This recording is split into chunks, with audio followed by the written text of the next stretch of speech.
Hey everyone, it's Kevin. So today we're going to dive into some really cool questions about ear training and reading sheet music. We're talking about everything from tonal interval training to the art of audiation and even mapping notes across keys.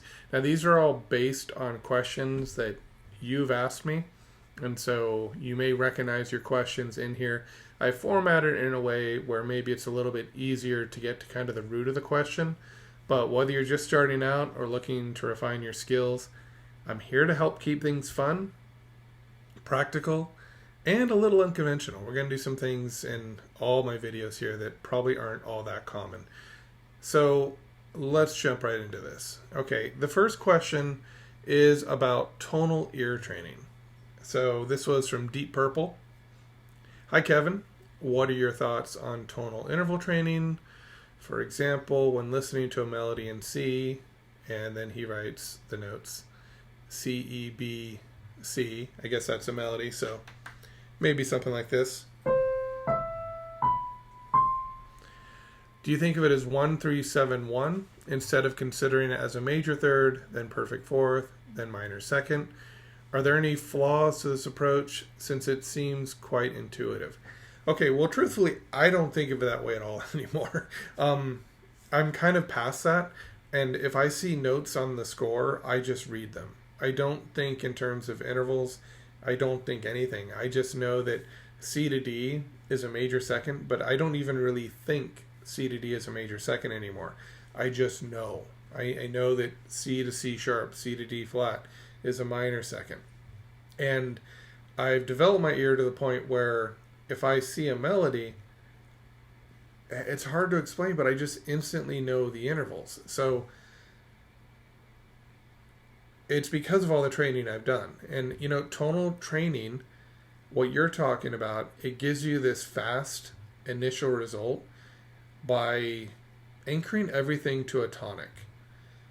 The problem is when you rely solely on that approach, it limits you to one key. And as you get more advanced, you want to really hear the intervals. So the unique quality of a fourth versus a fifth. Here's a fourth. Here's a fifth.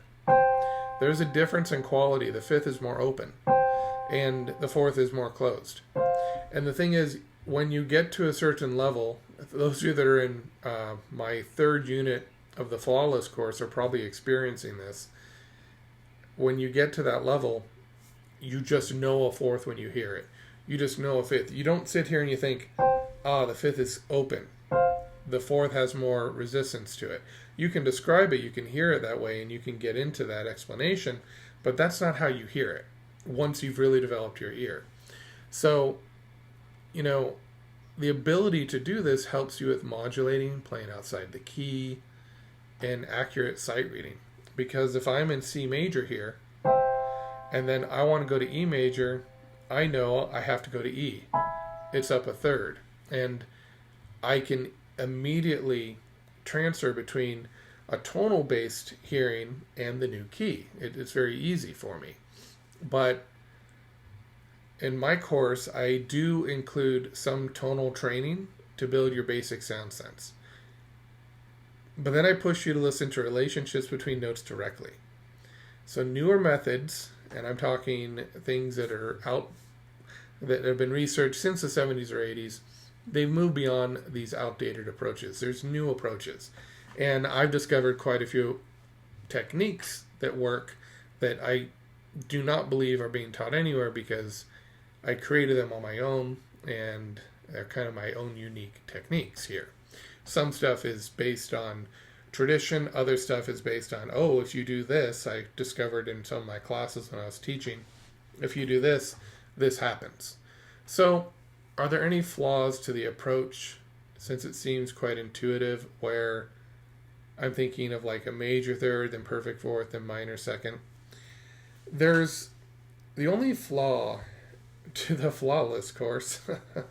The only flaw in my course is that it takes a while to learn, but I don't think of it as a flaw because you're building a foundation. So you can kind of go one of two paths. Maybe I can answer it this way.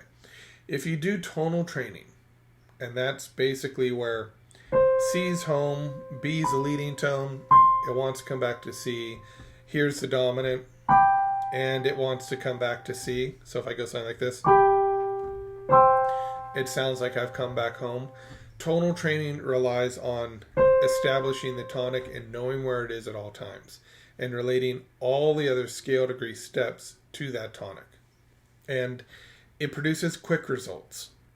It produces results that'll get you sight singing a lot of music really pretty accurately in the like 85 to 90% range.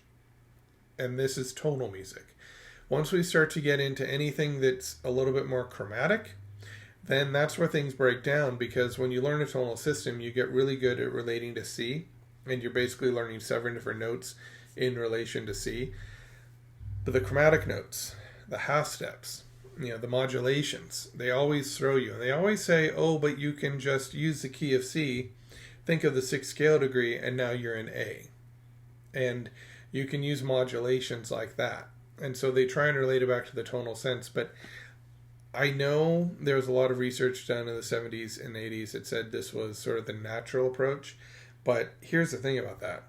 There's no such thing as a natural approach, because the Western approach to using a tempered system is not natural.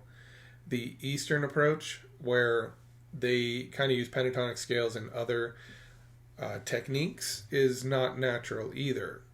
Middle Eastern music that uses a lot of tones in between the tones, that's actually getting more natural. But the thing is, all the systems we have manipulated what exists. And so if you want to write tonal music and you want to use a tempered system, or you want to get into chromaticism, I think it's better to learn to hear the relationships.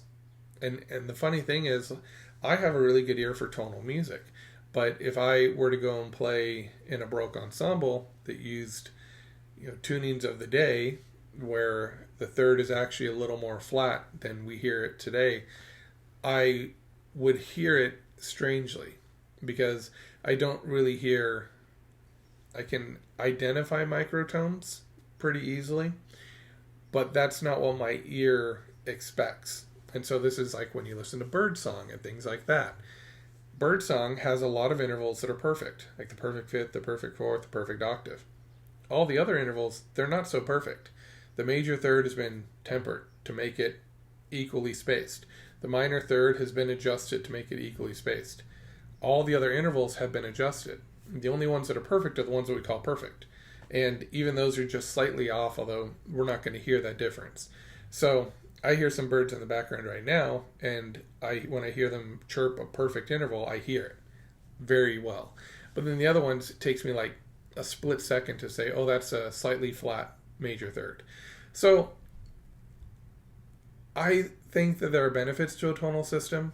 I think that any system you learn adds to your repertoire of ear training.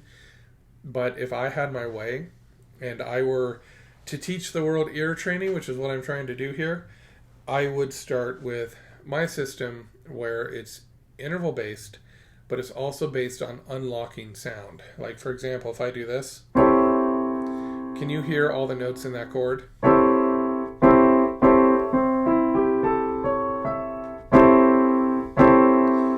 Now, if I play one note at a time, can you hear it in the chord? Listen for that one. Boom, boom, boom. Now the middle one. Once I play, does it stick out? Now can you go back and forth between the first note I played and the second?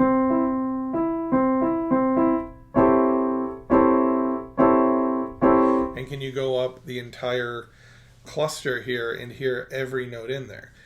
Chances are no. And if you can't do that, that's the real issue with ear training. It's not that you've learned tonal training, which is fine, or you've learned my system, which is fine. It's that you haven't broken things up. You haven't trained your ear to separate.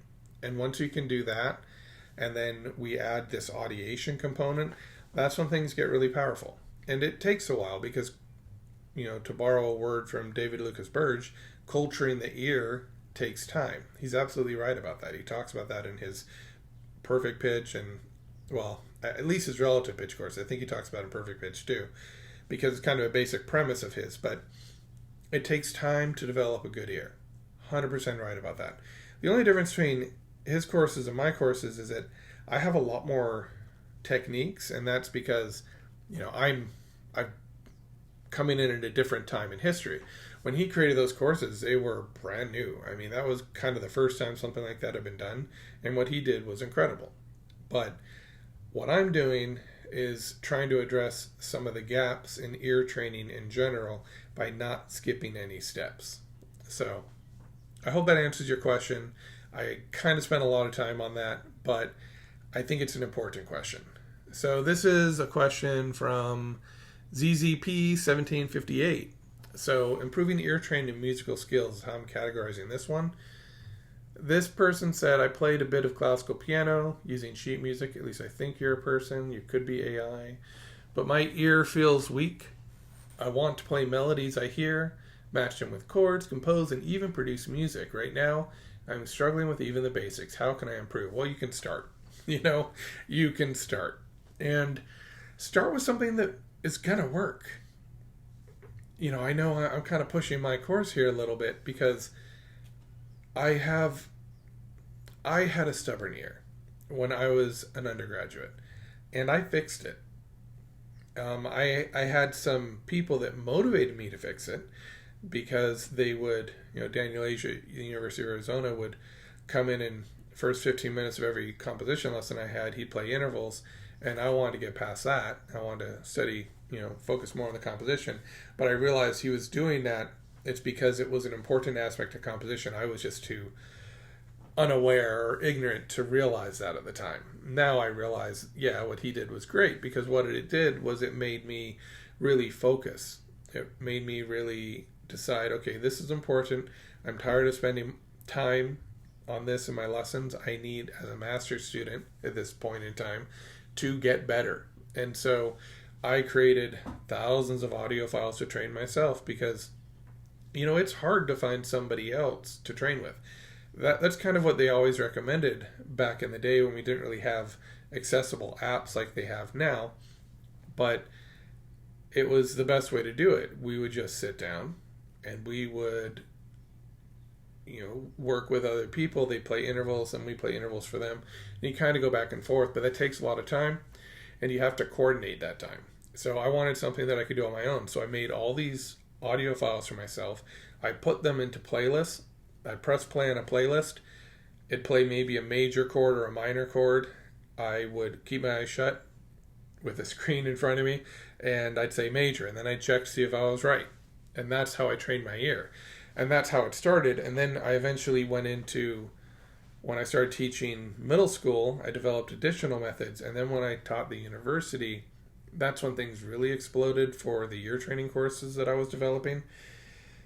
Because I had 1,400 students over the course of 8 years that I could work with and test these theories. And so I devised, and I could experiment on the fly. I could say, we're going to try something. But I devised this course that is now available, Flawless Ear Training. There's a video format and an audio format. And real quick, the video format provides more explanations. The audio format is like right to the exercises. I think they enhance each other, because if you were to watch the video like on day one and then do the audio for the next few days or for another day or two, then you could potentially progress faster and more efficiently, because the audio files are 15 minutes in unit 1 and 2, 20 minutes a day in unit 3 and beyond. So the video ones are a lot longer. But what I would say to you is, I'm trying to tell you it's a struggle and it is real, and you have to realize that you can only do what you can do currently, but you need to chase your dreams. Like, seriously, don't hold back. Improvement is all about consistency. Focus, practice. Start with, if you need to, if you're having trouble, I would say start with the Staff Speaks Book 1, and that'll help you build a solid foundation, and then move into the Flawless course. The key is to dedicate a little time every day to practice, let your ear acclimate, and then clear your mind from overthinking. Big results, I say this a lot, they come from small daily efforts. Just believe in your progress and keep moving forward. Another thing you could do, and everyone can actually do this, the audiation course that I'm now creating, it's my composing hour course that is coming out on June 6th. It's audio only. It's 40 minutes, and the training is designed to have you do it 2 times a week minimum. You could maybe get by with 1, but you're not going to see great results, or the results would be slower. 2 times would be better. 3 times would be really great, and that would be fine for most people. That would be fine for people that are busy. But if you had more time, you could do it every day. And these are just little audiation exercises that you sit down, you listen, and I guide you through them. And what it's going to do, it's a 3-year program when it's finished. It is going to take you through everything you need to know as a composer in the classical sense. So it's going to teach you audiation, the ability to hear stuff internally. It's going to move on to counterpoint, and then it's going to show you form analysis, all without having to look at any scores, without having to write anything down, without having to download anything other than the audio files for that week. And real simple, you just press play and you follow the instructions. This is something that starts so simple that everybody can do it, because the thing about audiation is you don't need any knowledge of music to do it. I can sit here and go like this. This is an A. Okay, try and hear it in your mind. And I can go through different techniques and try and get you to hear it from different angles. And we build focus, we start to build your ability here, and it just continues to grow. And from the A, then I teach you additional intervals and things like that. But the way it works is it eventually teaches you essentially audiation, counterpoint, bunch of music theory, and form. All from a practical method of I'm getting this in my ear. But now that doesn't mean you can write these concepts down. So the other side of it is that you take the flawless ear training course so that you can now identify the sounds. So if I go like this in the audiation course and say, listen to those 2 tones, you don't know it's a minor third if you don't have relative pitch. But it doesn't matter for audiation. You just need to be able to hear A and C. Those are 2 different notes, and then recall them in your mind.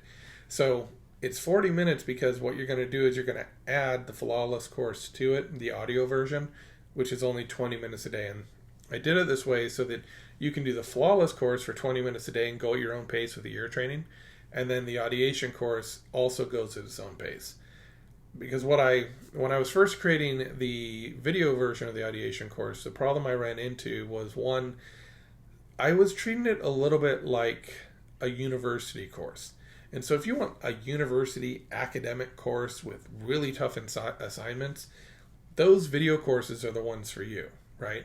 But if you also want kind of this relaxed, just teach me to play, teach me to hear type course, those are going to be the audio ones. That's really the difference between my video and audio courses. So you go through these and you just kind of train your ear. But what I'm getting at here is that the composing hour is 40 minutes. Flawless audio is 20. So there is your composing hour. You put the 2 together. They're separate. And that way you can go at ear train at your own pace and audiation at your own pace. Because if I try and include ear train in the audiation course, it gets really convoluted, and some people are going to be wasting 20 minutes because they're going to say, yeah, I got this. I've already completed through Unit 3 of the Flawless course, and you're making me start at Unit 1 again here. So I don't want to do that. I want it to be that, one, you can go slowly. I don't want your ear to hold you back from developing your audiation abilities. Do you see how this works? You can develop the ear and audiation at different levels. Usually, audiation comes faster. Ear training takes more time. So I don't want you to be sitting here in the audiation course waiting to go on because you haven't heard the perfect fifth yet. You can continue to work on that. And then they'll sort of reinforce each other, because the audiation is a foundational skill that builds your ear training. So, I mean, you just got to do it. Look, you don't have to take my courses. I'm not pushing these. If you've ever had a talk with me, if you ever kind of booked a call with me or sent me an email, I've never used hard sales techniques. I've always just been like, here's the information, here's what I think you should do, here are some other options. I always try and tell you how you can proceed without having to utilize any of my resources, because I don't want to be pushing that stuff. But I want people to know it exists. And so I do advertise it, and I do let you know, because this is my whole life that I've been developing this. So I hope that helps you. It's a longer answer than I provided you originally. And, just do it. Just start. Do something every day. Even if you don't take any of these courses, that's fine. But work on your ear for 5 minutes a day at first, and then 6, and then 7, and gradually increase the amount of time. Little things become big things. It's really important. Okay, my third question. Challenges in real-world ear training. Okay, so this is from Deep Purple again. I can tell intervals almost instantly when using controlled apps like Teoria or Toned Ear. When I first saw that website, I thought it was Toned Ear. And then I was like, oh, of course, it's Toned Ear. But when I listen to real music, my skills vanish. It truly freaks me out. Why is this? Absolutely. Okay. That's because those apps give you perfectly controlled sounds. Crisp, isolated intervals.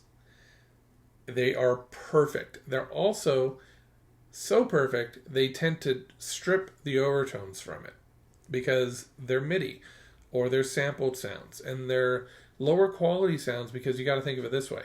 They have to be able to sell it in an app. It has to be a small, compact size. Nobody's going to want to download a 200 gigabyte program for ear training, okay? And that's why my audio courses they're MP3s, because they have to be compressed a little bit, and the compression does damage the sound a little, but I don't think, in my experience, it actually affects what's going on. So if you hear a piano, there's a resonance to it. If you hear a synthesizer, the overtones are stripped. If you have a cheap piano, the overtones are stripped. If you have an app, they're even worse. And so you don't get that real sound. So real music is naturally messy and textured. It's not perfect. If I play a perfect fifth here, it actually sounds different than a perfect fifth here. But there's something the same. There's that quality that never goes away no matter how the texture changes. So the idea here is, let me think how to say this best. In real music, the notes aren't isolated. They blend into this rich, complex kind of soundscape. This makes it tougher to pinpoint intervals, and it's more subtle. But you can learn to do it, where you'll learn what the essence of the fifth is, but in order to do that, you have to compare multiple fifths across the range. And that's when your brain starts to say, oh, that's what a fifth is. And then once you hear it, it never goes away. This is why transitioning from app-based training to real-world listening can be so challenging. Enhancing your listening skills in real settings is exactly what the Flawless course is designed to help with. It's why I created it. I did it partially because I felt a little bit restricted in the university. I loved teaching in the university. I loved my students. But I mean restricted, and it's no fault of the university, in that you have to teach this in semester 1, this in semester 2. And you also have to teach in a way where if a student takes from you one semester and goes to another professor the next, it's not a completely different experience. But as I was teaching these courses, I saw a better way, and I was kind of I couldn't wait for the semester to end because I learned so much every semester, and then I just wanted to pour it all in to new courses and new training. And when my job was discontinued, I said, you know what, this is my opportunity, this is plan B, I'm going to go all into these courses. And I really did. I had no backup. When I quit the university, I mean, I didn't have another job. I had already lost one of my jobs a few months earlier due to AI. I was writing articles. I was making pretty good money with that, and I'd work for about 2 weeks a month. And my main client just disappeared, didn't really say anything, just vanished, and I was out income. So that happened suddenly, which was okay because I still had the university job. Then the university job went away. And so here I am. My wife was just delivered a baby. We have a 1-year old. We're living in a 1-bedroom apartment. And I had zero savings. I had like nothing. And so I had to really work a lot while still being, present in the family and all that, because I want to see my child grow up and all that. And I created these courses because I had to. It was always plan B. When I taught at the university, I had always said that if I no longer worked in the university, I would turn these courses into public courses. And I'm learning a lot through that process. So the courses that I currently have, if they're video-based, they are academic courses, like I said previously, and they are designed to teach the way I taught in university. So you'll get a real academic program, but it has the bent of audiation. It's all audiation-based, which is not something that we really had time for at the university.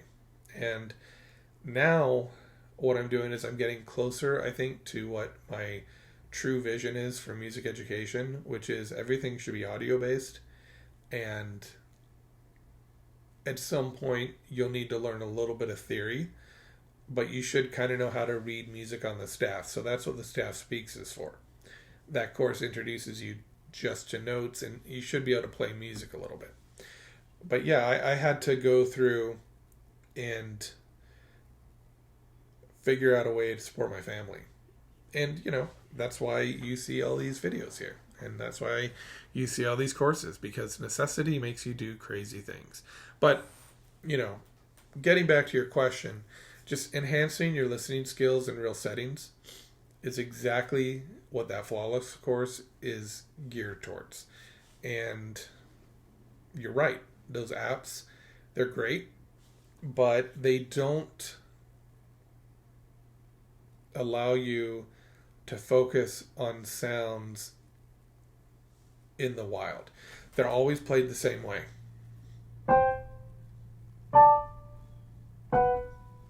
My course, it's more musical. I'll change the rhythm. I'll change articulations. You won't get that in an app. And they're not to say they're not useful. If you're using an app, keep using it by all means. But just know that there's limitations there. And you'll get really good at hearing things in the app because your ear starts to say, a perfect fifth sounds like this. It's short. However they play it, that's how you hear it. And if you hear it that way, you can identify it immediately. But then if you hear it like this,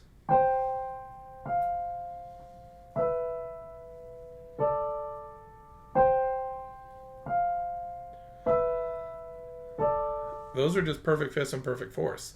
But in context, they sound very different. And so that's what I aim to fix. All right, let's talk more about training in a real music setting. So Deep Purple asked a follow-up. So, hi Kevin, after watching your suggested video, does your program teach intervals in a real music uncontrolled setting? In simple terms, what does your course do differently from others without giving away too many secrets? Okay, so first of all, I define controlled music as overly compressed audio. Overly compressed. Not necessarily stuff removed from it, like kind of what happens with MP3s, but MIDI sounds and immaculate recordings without any background noise. Those are not real. Those are what we like to listen to with music. That is what we want from a performance. If a baby's crying in an orchestra hall, we get annoyed. We're there to hear the music. If somebody's sneezing or coughing throughout an entire performance, it ruins it for us. But as a performer, this is your life. You're going to have your stand partner making noise. You're going to hear a clicking of something in the back of the hall. You're going to hear people moving around and rustling. And this is going to distract you from the music a little bit. Now, of course, you can get into kind of a state of flow where everything falls away. But see, that's what I'm teaching. That's why if I'm recording and you hear a squeaking chair or a barking dog, I was going to say a darking bog, or a grandfather clock, or rain, or birds, I don't care. I let it happen because that is real ear training. That is real world application. You can't train in a vacuum. You can't train where everything is lab controlled and expect to come out and be able to hear music in real life where sometimes the piano is slightly off key. Sometimes that trumpet player played his B flat a little bit flatter than the A. Maybe the A was sharp. Sometimes there's slight intonation differences in the ensemble, and you have to be able to play through that and still hear it. So that's what I mean by controlled. And the way I do it is I will have different exercises that address this. And it comes down to focus. How good is your focus and concentration? Is your focus, not putting anybody down, but is your focus weak to where if you hear extraneous noise, that's all you can hear and you can't focus in on the intervals? There's something I do later on in the course where I'll play like an open fifth in the bass. And then there's some vibration going on over there. And I'll say, what interval is this on top? Can you do that? It changes the sound of the perfect fourth. Can you ignore this sound and focus on this sound? These are important skills. And so my course does that. My course definitely approaches it in a way where you are given challenges. The audio version is a lot better just because it's pretty clean audio, just because I know how to record audio better than video, and there's going to be some things in Unit 4 that I do to fix that, and also I do it in the audiation course, because if you're not focusing and you're not filtering out outside noise, you're not getting ear trained in the way that you really need it, in my opinion. So my course is all about audiation. It's training you to listen holistically to music instead of just identifying these isolated chords and intervals. You'll learn to pick up on these subtle qualities inherent in every note. So audiation, for those of you who don't know, it's essentially about building your inner hearing.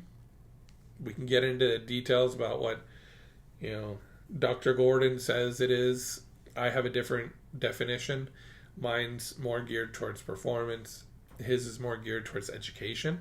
But essentially, it's the ability to imagine and sense music even in silence, right? So this is crucial when you step into the unpredictable world of music. So whether you are imagining music when it's completely quiet, you're in an isolation chamber, which is really loud, by the way, because you start to hear everything. You need to be able to cut through whatever noise there is to focus on the music. And that's one of the things I teach. I teach focus. Another question, mapping note sounds across different keys. Koyomi. So I have a question. So how do these exercises translate to keys other than C major? For example, I hear Do as C on the staff in C major. But if the key changes, so this is Do, say G major, then Do is G. So you're using movable Do. Does this require an extra mapping step? Should we train for different keys as well? I actually don't know if it's a he or a she, but Koyomi is referring to the staff speaks. So this person is touching on the concept of movable Do. While movable Do is a common tool, it does tend to break down in highly chromatic passages, just like it's basically a system that teaches tonality or fast key changes. It breaks down in those situations. So the goal here isn't to perfect relative or absolute pitch in the staff speaks. We don't do that in the staff speaks. It's to help you start listening deeply into each note. One of my students put it really well. She said she had a previous instructor that said the flavors of the notes. C has a flavor. E has a flavor. Listen to these two.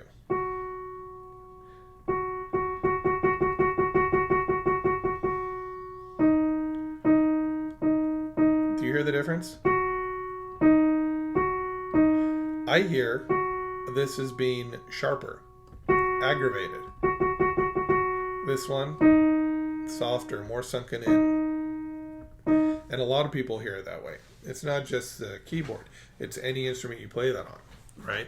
So the goal is not perfect pitch, okay? Because you may think, oh, you teach me perfect pitch. No, it's just to help you start listening deeply into each note, because we have to get deeper. We have to let our ear know that we want to pick up on more of these subtleties, because if you can hear a subtle difference between this note and this note, then it's even easier to hear this note, this interval, and this interval. Really important idea. So the idea is to develop your pitch discrimination so that eventually you won't need that extra mapping step you're talking about. You'll recognize notes by their quality without relying on a tonal anchor. And this is something I realize that people don't understand, because I was the same way, but I've forgotten because it was a long time ago. It was like 20 years ago. And this is why, I wanted to get these courses out quickly after I lost that university job, because it fades. You forget what you didn't know, or you forget what the students didn't know. And I realize that a lot of people don't believe that you can just hear that and say perfect fifth, fourth, major third, major sixth, minor sixth, major seven. You can just hear these qualities, and it's so fast. It's that fast. And they say, okay, but how? How do you do that? Because a lot of people, here comes the bride, they sing a song. You got to get away from that. You've got to start listening to the music. Your brain can differentiate. Your brain can make comparisons. Your brain can recognize when people look different, can recognize subtle changes in color, can also recognize subtle changes in pitch, but we have to train it. And so you just take the Flawless course. I'll teach you how to do it. I mean, that's really my answer.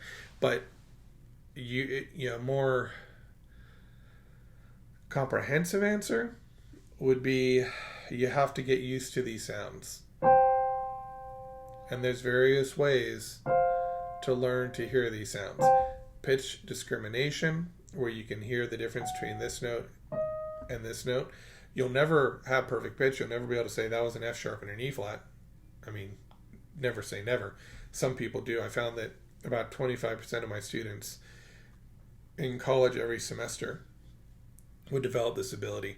At first, it was like over the first year they develop it, and then it became like every semester new people would develop perfect pitch. So I either started to get better, or the students got better.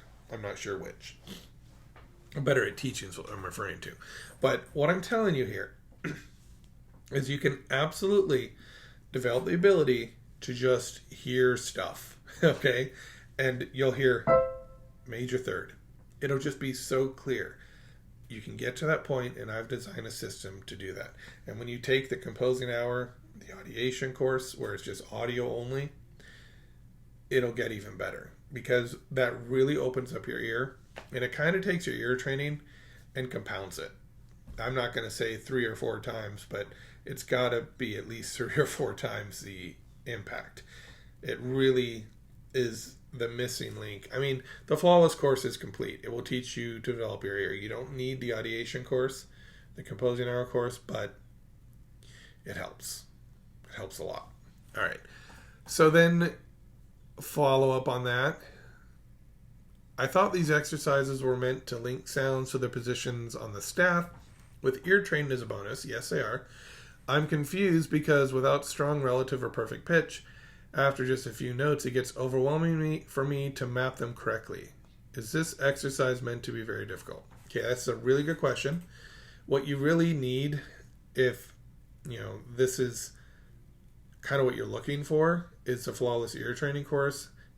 The Staff Speaks is really just designed to help you visually recognize and accurately map notes onto the staff. So one of the things we want to be able to do is close our eyes and see a C. But before we can do that, we want to be able to recognize the C when it's put in front of us. And what the Staff Speaks does is it teaches you treble, bass, and the C clefs. So alto, tenor, it teaches you those movable clefs. Because this was a stumbling block for a lot of my students in college. They'd come in, they'd be great on their instrument, maybe they even had a good ear, but those, hearing the birds probably, but those little things like trying to read tenor clef would throw them off, or even trying to read a clef other than their own instrument. And so Staff Speaks, the first book, and there's actually 50 of them planned if I get to it, although the audiation course is taking precedent right now. Priority, not precedent, but it's taking priority. The idea is that it's going to open up your ability to read music, pitches on the staff. It doesn't teach rhythm. It just teaches you to identify pitches on the staff. And it does something the Flawless course doesn't do, which is it introduces you to the idea of just casually hearing, this is different than this. It's different than this. Is different than this. They each have their own quality to them. So, looking at your question, yeah, I always emphasize that it isn't about getting the pitch absolutely right on the first try or even on the 7th try. It's about developing your visual pitch recognition skills. So the exercises are designed to encourage you to make a best guess, and that's all you're doing is just guessing. It's not wrong if you don't get it right, and then learn from it. So how do you learn from it if you're not getting better, right? If you're making a guess, even if you're wrong, there's this subtle understanding in the brain that says, nope, I got it wrong. And then slowly it tries to figure out how to get it right. So you don't really need to do anything. You just need to go in and you'll see a C on the screen and you'll hear a C, what you think it is. And then you'll hear the pitch and you'll realize, oh, I got it wrong. But it's getting it wrong that will actually help you, because your brain will start to say, okay, well, what's different about these notes? It's very subtle. And so it's something that I don't expect you to develop in one course. So, I'm diving deeper into this right now, and I hope this is helping you, but the focus is on learning by trying, not on correctness. Okay? When it comes to the oral part, all you have to do is try. And I'm going to make another video for the Staff Speaks that explains this, because it's a crucial distinction. What you should be getting right are the names of the notes. So if you see a C on the screen, a D and E, and you're getting them right, you're fine. All right, here's another question, same person. I'm learning this course to eventually transcribe music into sheet music and analyze why it sounds the way it does. I've rewritten these a little bit just to make them very clear, so that next time I can quickly identify the pattern by ear. What steps do you recommend for making this more effective? Okay, so you're learning the course. Okay, you want to transcribe music into sheet music and analyze why it sounds the way it does, so you can identify patterns by ear. All right, so this is a really great goal, and it's actually pretty straightforward. I mean, look, this is difficult because I'm not training teachers. If I was training teachers, I could go into everything behind the course, but see, they're teachers. They already have developed the skills. Now they just need to be taught why it worked, you see? And as students, sometimes we want to know the why to understand it better. And as teachers, we want to tell you the why. But the why is really complicated to explain if you haven't yet experienced what we've experienced as teachers. And so for me to try and get into great detail about the teaching aspect of it, it just delays you from going from thought here, you have a thought about you want to develop this skill, into action. We want to push you into action. And so it's something I struggle with because I do want to just tell people the reasoning behind everything. And a lot of you have even said, okay, less explanation, more do. And that's fair because these courses are designed to train an ability. Once you have that ability, then I can teach you why that is. So I would spend hours talking about the reasons why. I don't have to do that though. All you have to do is start with the staff speaks. Get comfortable with reading sheet music. Just know the names of the notes on the staff. Learn to read rhythms too. This is something that really does have to be visual. It's just about the only thing. Once you can read music very fluently. Once you've done that, once you can identify notes on the staff. If I say write a C, you can write a C. No problem. Middle C, right below the staff, you do it. Once you've done that, move into flawless ear training. This will strengthen the connection between what you see and what you hear. Staff speaks is about 100 days. So you can get through that, move on to flawless.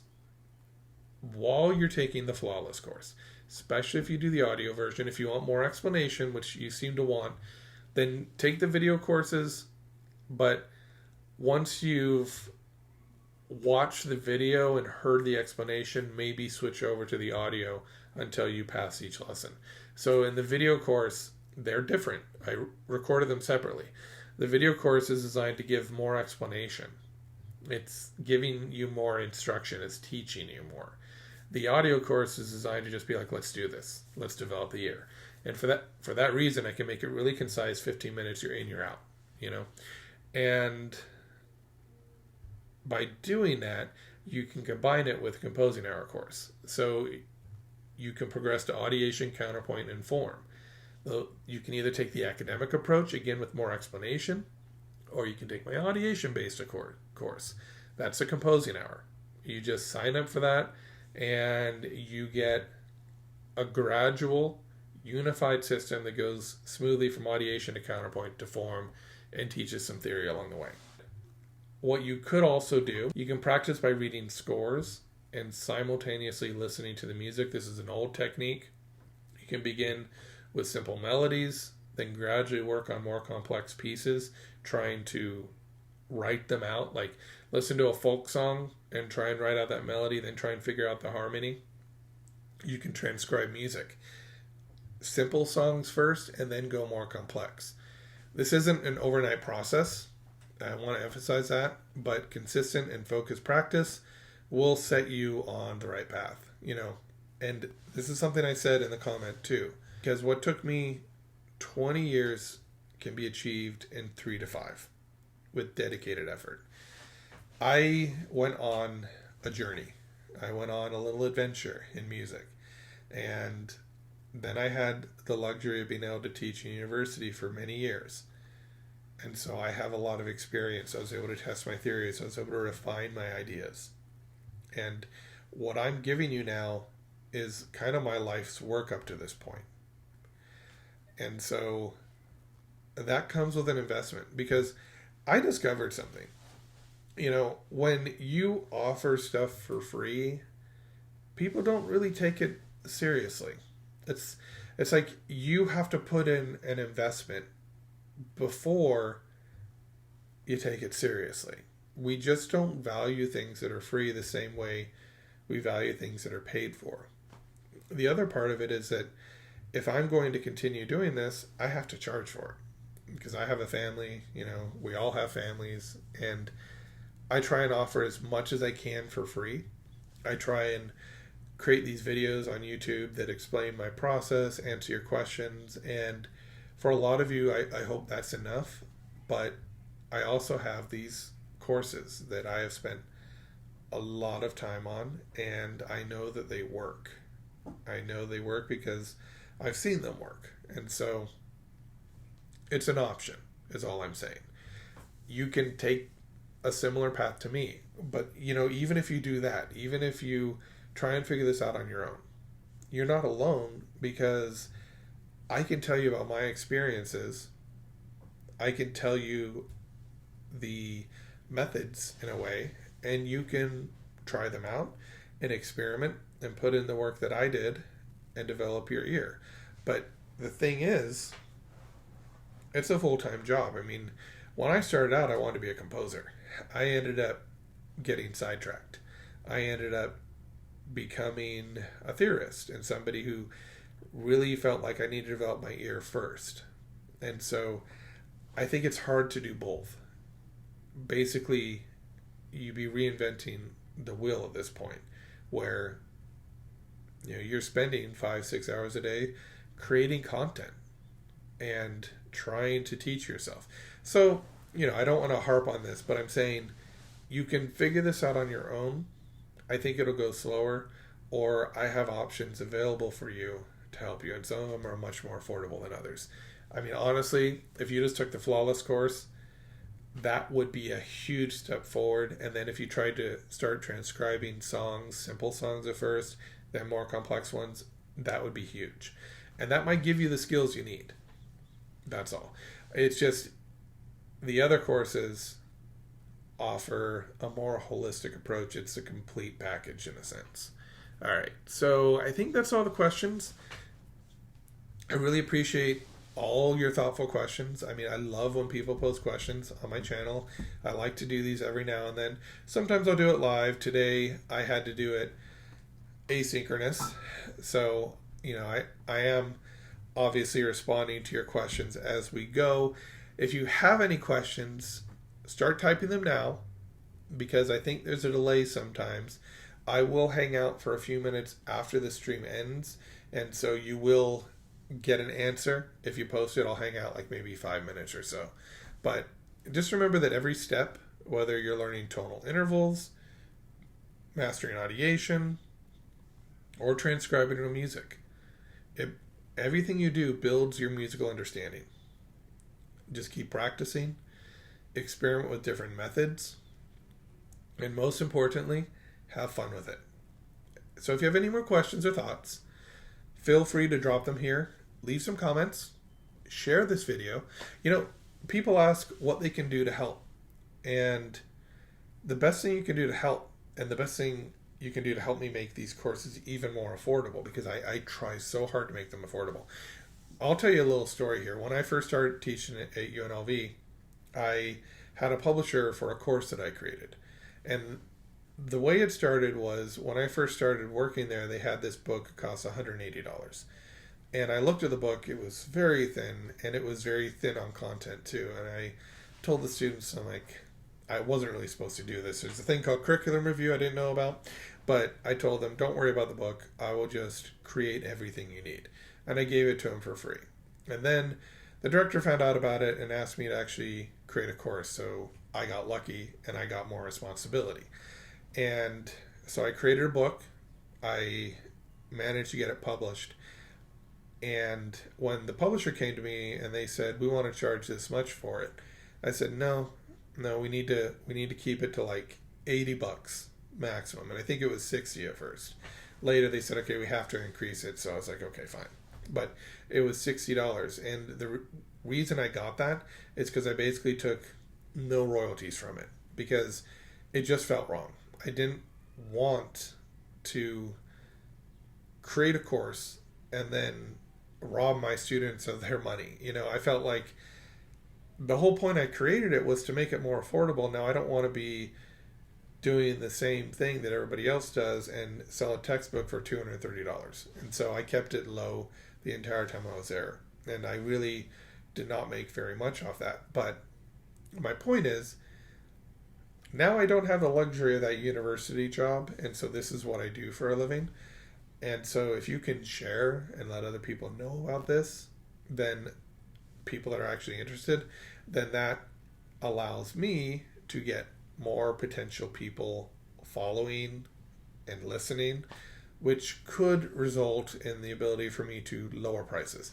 You'll notice that if you've been following me for any length of time, when I start out with a course, it's generally a little higher, and then as it gains traction, I can lower the price. So I base it on how much interest there is. If there's low interest, it tends to be a higher amount.